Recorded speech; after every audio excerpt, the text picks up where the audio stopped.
Abra sua Bíblia no Evangelho de Mateus, capítulo 5, mensagem dessa noite.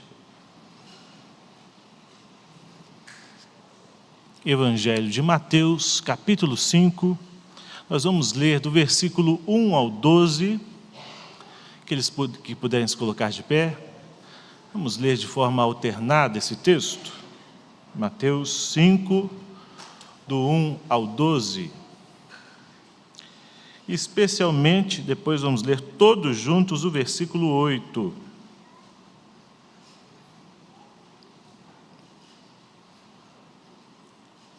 Leiamos de forma alternada. Vendo Jesus as multidões, subiu ao monte, e como se assentasse, aproximaram-se os seus discípulos. Bem-aventurados os humildes de espírito, porque deles é o reino dos céus.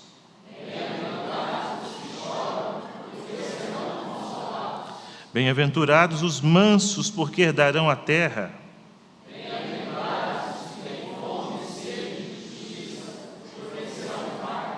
Bem-aventurados os misericordiosos, porque alcançarão misericórdia.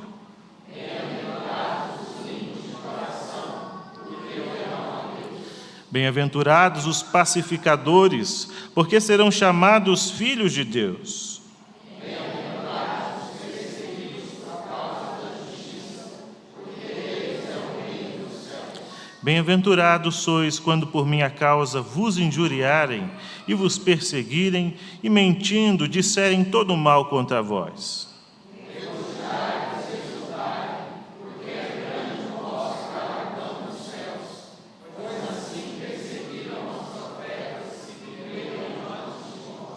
Todos, vamos ler o 8. Bem-aventurados os limpos de coração, porque verão a Deus.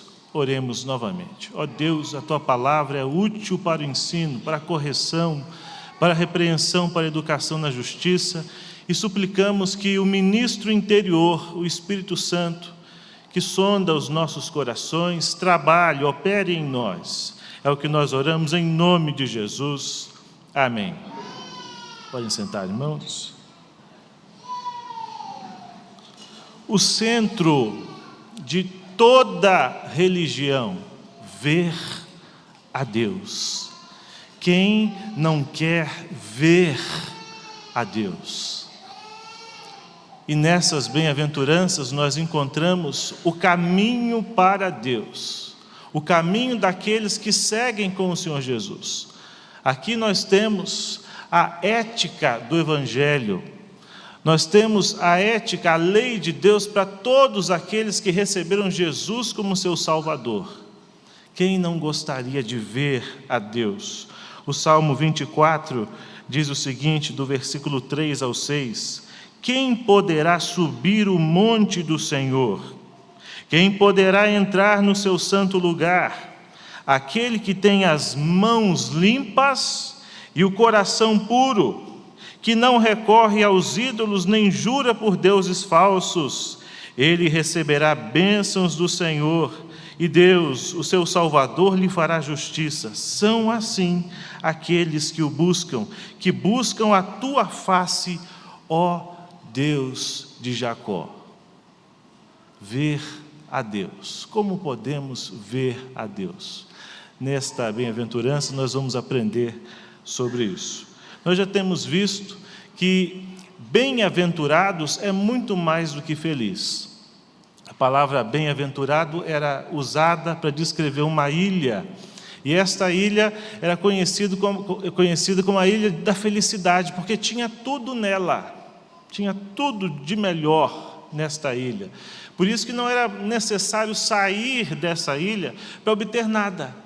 Daí a história de bem-aventurados. Mas o significado que nós já trabalhamos é abençoados. É muito mais do que feliz. Abençoados. Abençoados são.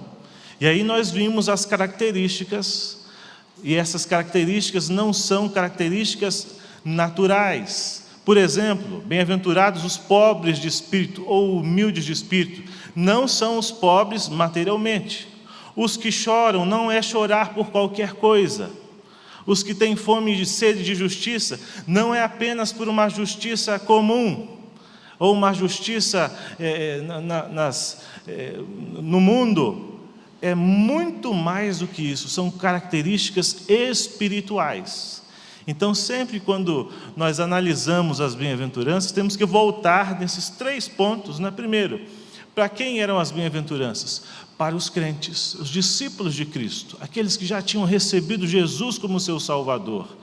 Qual era a natureza dessas características? Humilde de espírito, mansos, natureza espiritual. Por isso que humilde de espírito, na verdade, é aquele que é dependente de Deus. Aquele também que chora é o que chora pelos seus próprios pecados. O manso é o dominado pelo Senhor. Então são essas as características das bem-aventuranças. Quando nós pensamos nas promessas também, irmãos, falamos de promessas que começam aqui, mas terminam lá.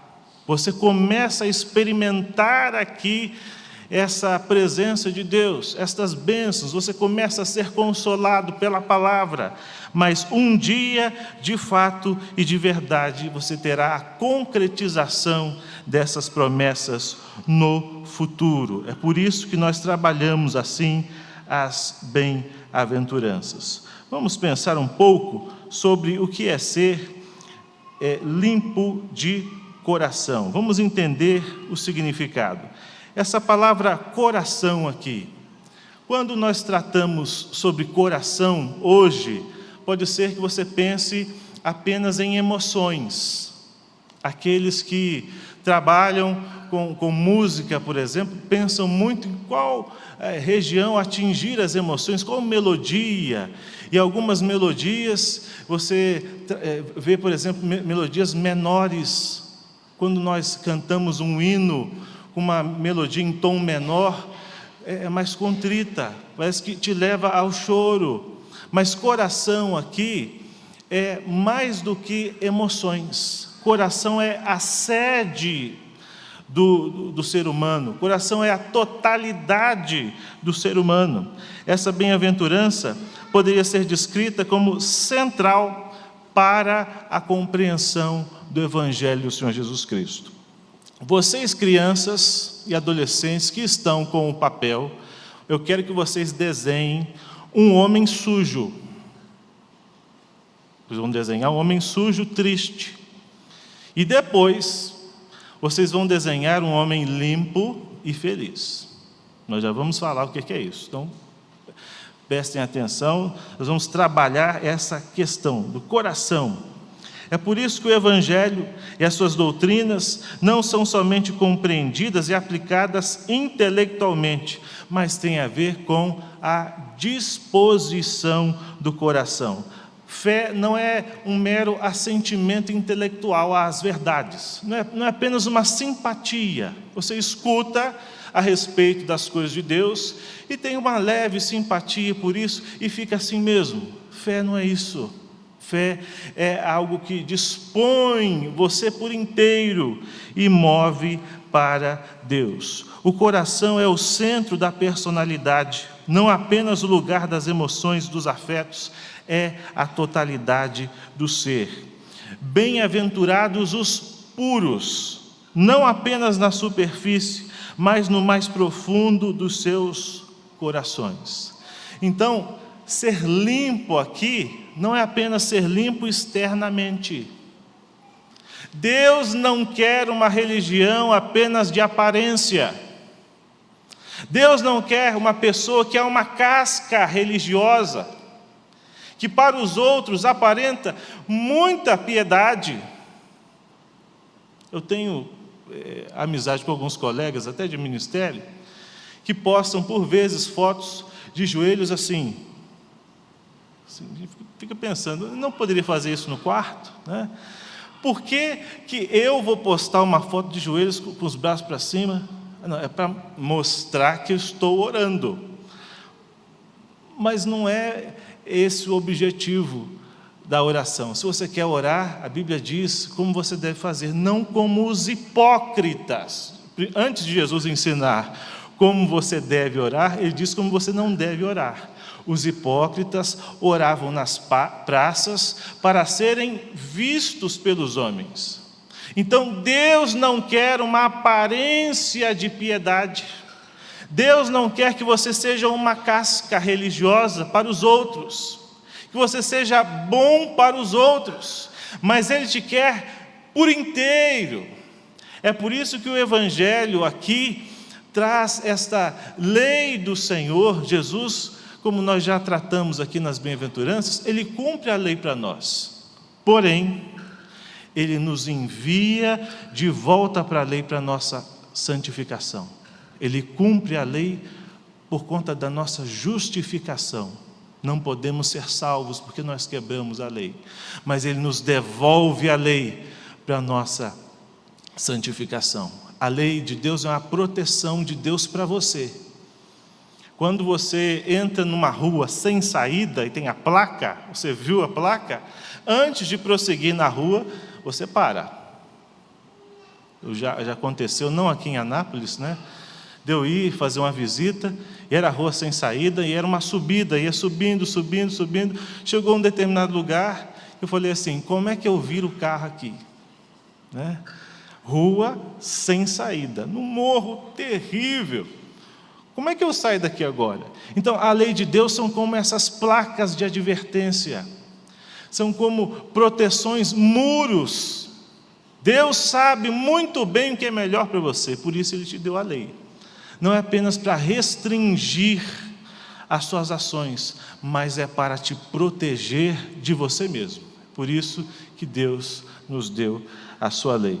E aqui nós temos a ética do reino. Por que é importante conhecermos isso? Olha o que o Senhor Jesus disse no Evangelho de Mateus, no capítulo 15, versículo 19. Abre aí. O que Jesus disse em Mateus 15, 19? Vamos ler todos juntos.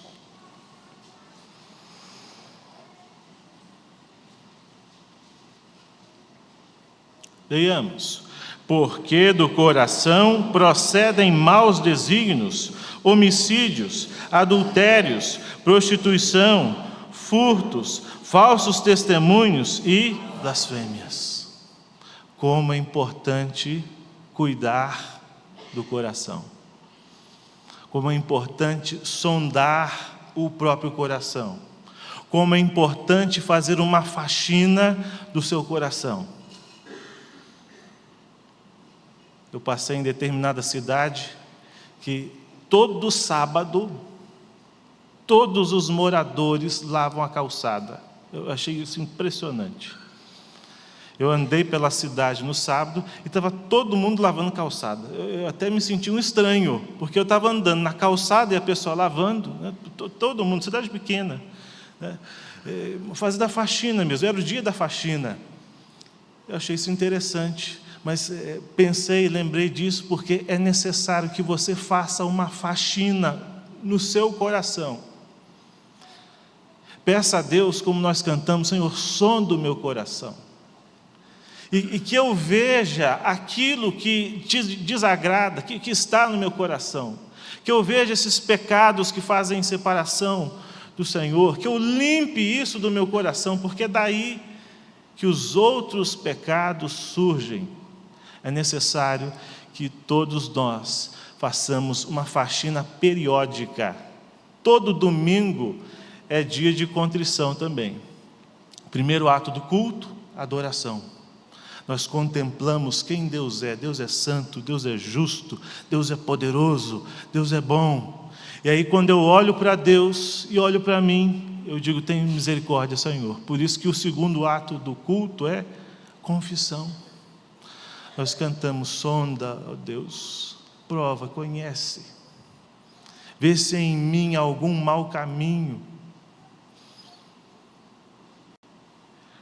Hoje em dia, as pessoas dizem que os problemas existentes no mundo são resultados do meio. Mas o que a Bíblia diz? Que os problemas são resultados do coração humano.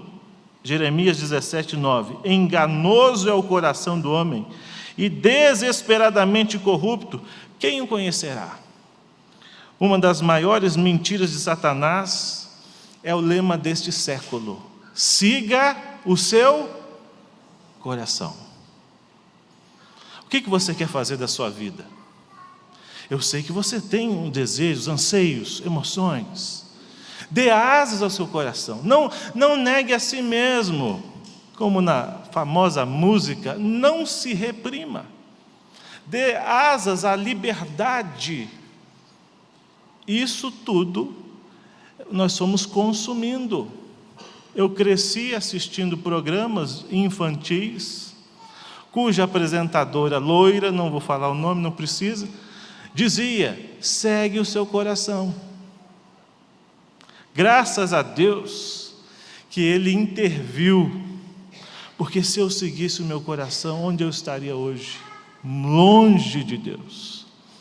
É por isso que você não deve seguir o seu coração. Você deve seguir a palavra de Deus.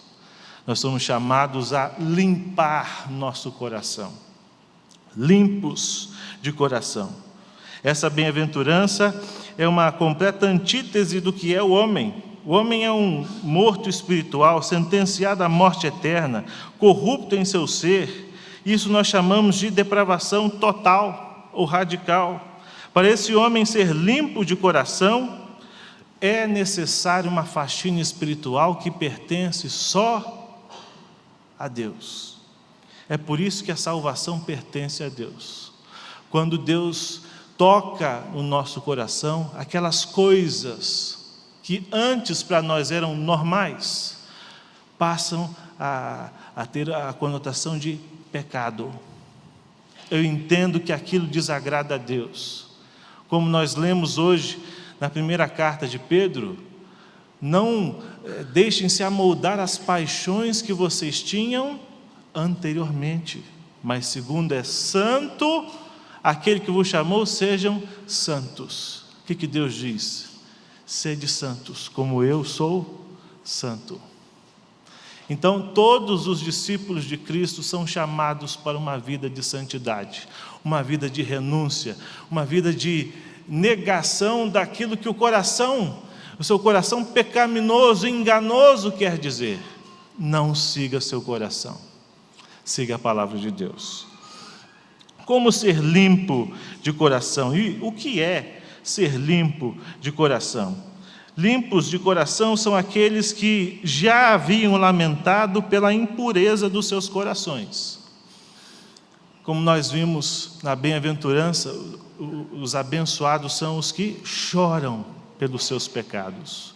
Você já se reconheceu pecador? Você está aqui ouvindo essa mensagem nessa noite, e se você acha que você não é pecador, você precisa ler a Bíblia. Leia os 10 mandamentos. Quantas vezes você transgrediu a lei de Deus?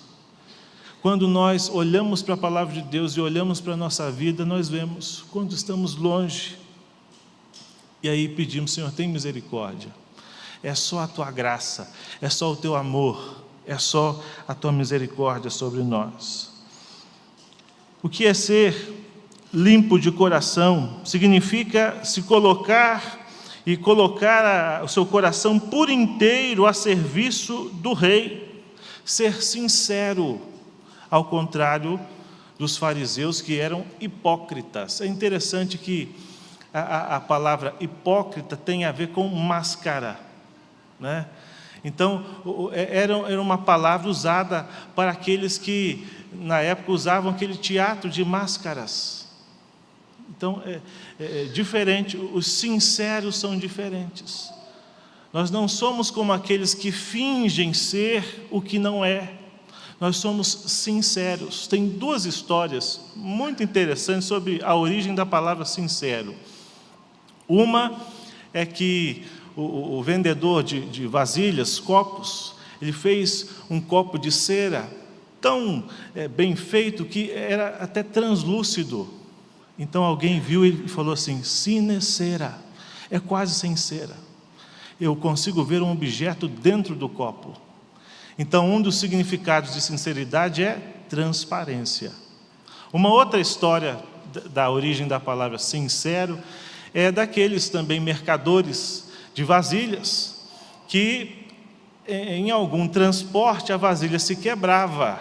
E o que eles faziam? Eles colavam com cera.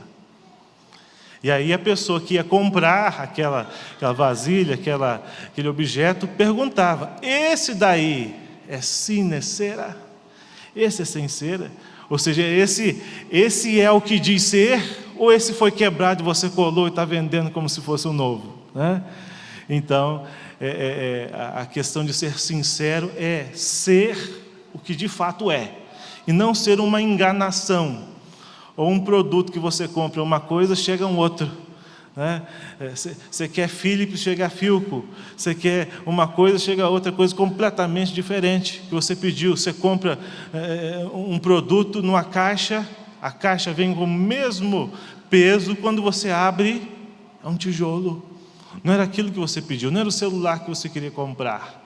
Então, ser sincero é de fato ser o que é. E os crentes que são puros de coração, que são limpos, são aqueles que fizeram essa faxina espiritual, e são o que são. Eles são os mesmos do culto público no culto da vida. Quando o culto se encerra, o culto da vida continua. Então, se você está aqui e tem apenas uma casca de religiosidade, e se apresenta ao Senhor apenas nos domingos, e se esquece do Senhor durante toda a semana, e acha que pecar livremente não vai fazer nenhum problema, dar nenhum problema para você, você ainda não sabe o que é ser crente. Porque os crentes são limpos de coração. Isso é ser crente, não é para ser salvo. Os salvos são assim. Essa é a ética do Evangelho. É a ética daqueles que receberam o Senhor Jesus Cristo. Mais uma vez eu cito esse versículo, quero que todos leiamos, Mateus 5:20. Vamos ler? Olha só o que diz: porque vos digo que, se a vossa justiça não excederem muito a dos escribas e fariseus, jamais... Jesus não quer uma aparência de santidade. Deus não quer que você seja santo apenas para que os outros vejam. Na frente do pastor, já aconteceu, né? Caminhando pela rua, tinha um jovem da igreja falando palavrão e tal. Aí eu fui chegando perto dele, estava conversando com os amigos. Ô pastor, a paz do Senhor. Eu falei, por que você não continua? É engraçado que a sua fala muda. Quando chega na igreja, é uma fala evangélica, né? A paz do Senhor, olá irmão. Mas quando está longe do pastor, no círculo de amigos, muda completamente. Eu falei, mas não adianta nada você falar a paz do Senhor para mim e continuar falando o que você está falando. Então, o que você fala para mim na igreja, para os seus irmãos, para os presbíteros, deve ser o que você fala com os seus amigos. Isso é ser também puro de coração. Estar purificado de coração. Em Hebreus capítulo 13, nós temos uma palavra para todos aqui: sem santificação, ninguém verá o Senhor. Sem santificação, ninguém verá o Senhor. É por isso que aquele que é salvo trabalha na sua santificação. Essa história de uma vez salvo, salvo para sempre, eu deixo a vida me levar, eu não preciso pensar na minha vida de maneira nenhuma. Aquele que é salvo de fato trabalha e vive e batalha contra o seu velho eu. A responsabilidade humana na santificação, assim como a responsabilidade divina. As crianças desenharam aí um homem triste e sujo, porque é isso que o pecado faz. Mas quando nós recebemos a Jesus, tem até uma música, né, que o sabão lava o meu rostinho, o meu corpinho, a minha mão, mas Jesus transforma o meu coração. Todos nós que recebemos a Cristo Jesus temos o coração transformado. E não estamos mais na situação de sujeira. Deus limpou. Está como esse outro que você desenhou aí, feliz, limpo. Então, se eu já fui limpo pelo sangue de Cristo, por que me revolver na lama? Eu já fui limpo, eu já fui purificado. Vejam, meus irmãos, é isso que Jesus está dizendo: abençoados os limpos de coração. Impureza é obra da carne, impureza é a falta de pureza nas intenções, nos pensamentos, nas ações. Para os irmãos terem uma ideia, em vários encontros com Deus, quando Deus ia manifestar sua palavra, como por exemplo, antes dos 10 mandamentos, foi decretado um ritual de purificação. O que eles tinham que fazer? Eles tinham que se lavar. Por quê? Porque isto já simboliza o que Jesus faria nos nossos corações. O Antigo Testamento é uma escola, e cada ato vai nos mostrando aquilo que iria acontecer. Nós temos que criar o hábito de fazer essa faxina espiritual. Qual a solução para a impureza que teima em habitar nos nossos corações? Filipenses 4, 8 e 9. Vamos ler juntos? Filipenses 4, 8 e 9.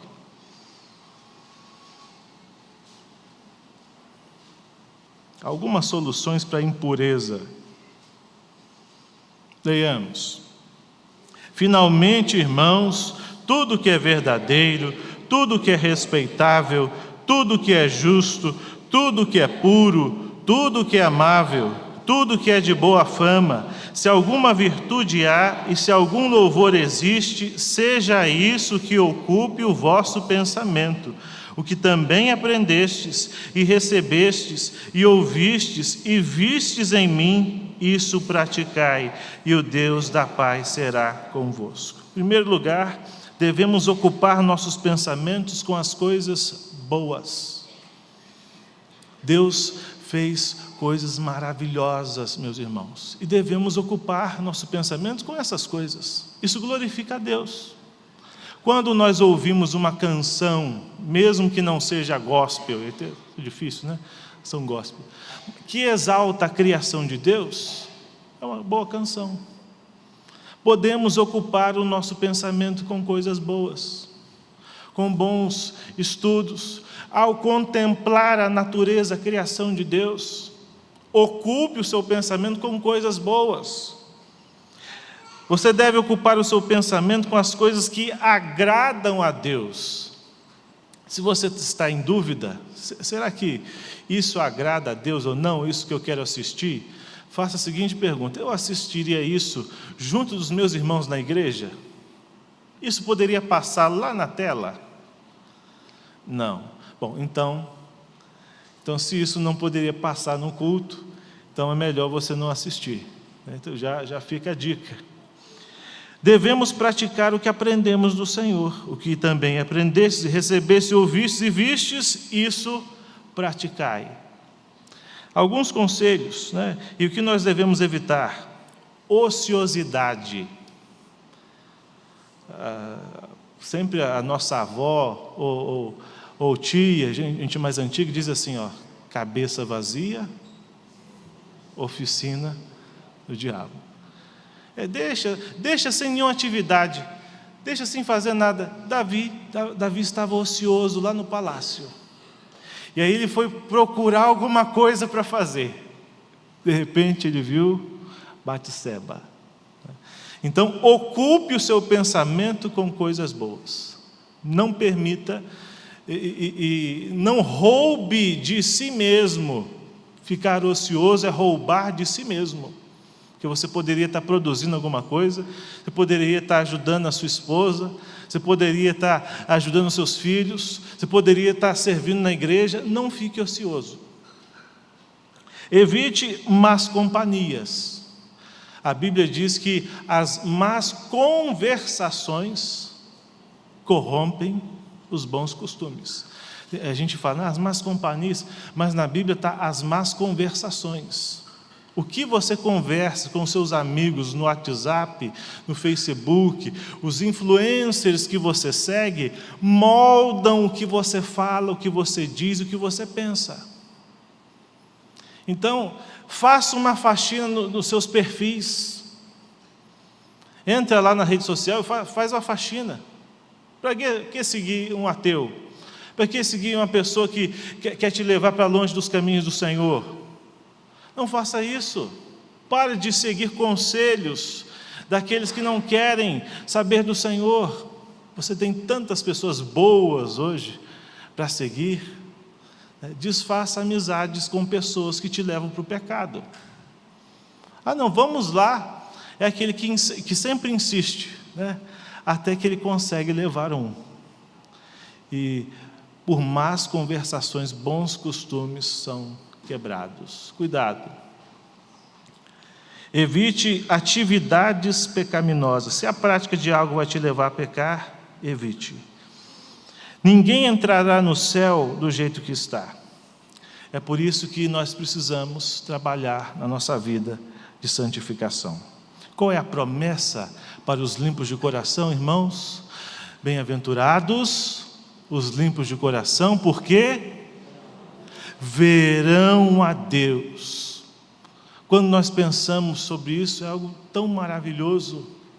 No Éden foi assim. Como nós vamos ver a Deus? Nós veremos a Deus literalmente ou espiritualmente? Irmãos, Deus começou a mostrar a sua revelação verbal por meio de encontros face a face com os homens. No Éden foi assim. Adão viu a Deus em teofania. Adão viu Deus andar. Adão ouviu a voz de Deus. Adão esteve com Deus presencialmente. Deus falou diretamente com Adão em teofania. Como é que Deus pode se locomover? Deus não está em todos os lugares. Se Deus está em todos os lugares, Ele não se locomove. Ele só pode se locomover em teofania. No Éden, Adão viu a Deus. Abraão viu a Deus. Deus comeu com Abraão, né? Lá em Gênesis capítulo 8, você pode ler depois, apareceu o Senhor e mais 2 homens, Deus em forma de homem. Andou, ele viu, Deus comeu na frente deles e desapareceu. Então, a teofania é uma manifestação externa, imediata, presencial, no qual Deus revelava a sua vontade, os seus juízos. Isso, Moisés também teve esses encontros presenciais com a manifestação visível, física, temporária de Deus. Depois, meus irmãos, esta revelação tão próxima não ficou mais assim.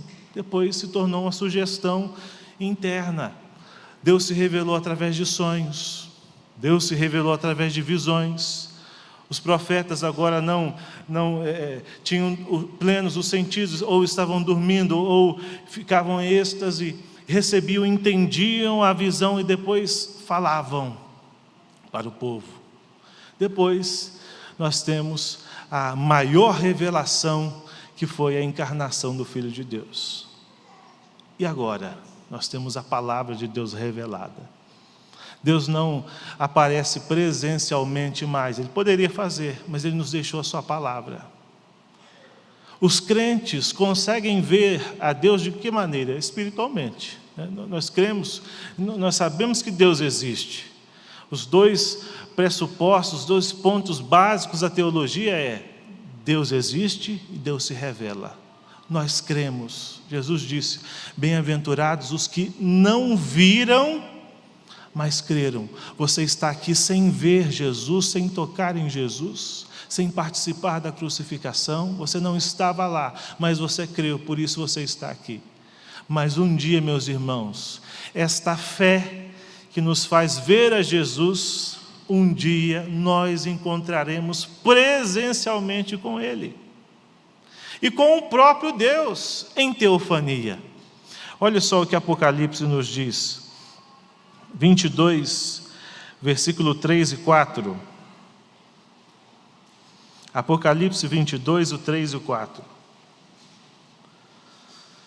Vamos ler todos juntos. Olha só que promessa maravilhosa, espera os limpos de coração. Apocalipse 22, 3 e 4. Leiamos. Nunca mais haverá qualquer maldição. Nela estará o trono de Deus e do Cordeiro. Os seus servos o servirão, contemplarão a sua face e na sua fronte está o nome dele. Nós temos a ideia de 2 tronos. O trono de Deus e o trono do Cordeiro. Como assim? Como é que Deus, que é infinito em seu ser, poder e glória, pode se manifestar? Através de uma teofania. Na sarça ardente foi assim. Deus pode apresentar-se em forma de fogo, de fumaça, de homem, da maneira que Ele quiser. Ele é Deus, Ele pode manifestar-se dessa forma. E Jesus Cristo estará lá, o Cordeiro de Deus. E você verá. Finalmente você contemplará a Jesus de forma física. Apocalipse 5,13. Abre aí sua Bíblia. A gente pode ler o versículo 1 e o 13.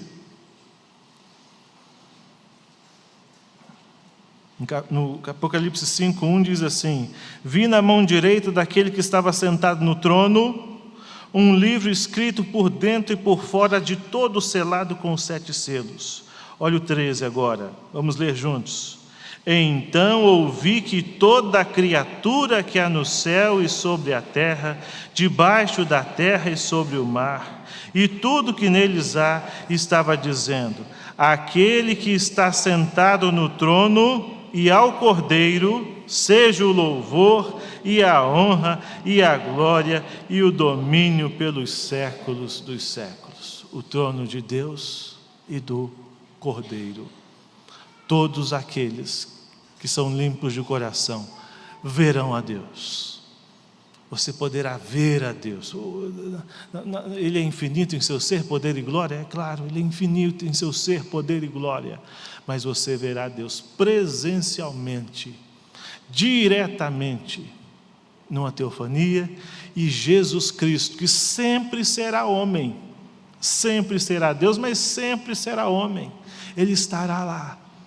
Bem-aventurados os limpos de coração, porque eles verão a Deus. Que essa promessa maravilhosa enche o seu coração de alegria. Você foi já limpo. As crianças fizeram um desenho aí de um homem limpo e feliz. Você já foi limpo pelo sangue de Jesus Cristo. Não se contamine mais com a lama. Busque a santidade. Você foi criado para as boas obras. São abençoados os limpos de coração, porque verão a Deus. Que Deus os abençoe.